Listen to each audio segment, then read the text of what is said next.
ইতালিতে রোমান এম্পায়ারের সময় নির্মিত বহু কেল্লা আজ পরিত্যক্ত অবস্থায় দাঁড়িয়ে আছে, যা ইতিহাসের এক নীরব সাক্ষী। এই কেল্লাগুলো মূলত প্রতিরক্ষা, প্রশাসন এবং সৈন্যদের অবস্থানের জন্য তৈরি করা হয়েছিল। শক্ত পাথর ও উন্নত স্থাপত্যশৈলীতে নির্মিত এসব দুর্গ একসময় ছিল অত্যন্ত নিরাপদ ও কৌশলগতভাবে গুরুত্বপূর্ণ। সময়ের সাথে সাথে যুদ্ধ, প্রাকৃতিক পরিবর্তন এবং মানুষের স্থানান্তরের কারণে অনেক কেল্লা পরিত্যক্ত হয়ে যায়।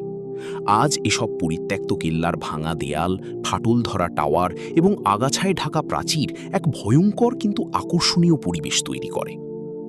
উদাহরণ হিসেবে ক্যাস্টেল দেল মন্টের মতো স্থাপনাগুলো এখনও সেই প্রাচীন স্থাপত্যের নিদর্শন বহন করে, যদিও কিছু অংশ সময়ের সাথে ক্ষয়প্রাপ্ত।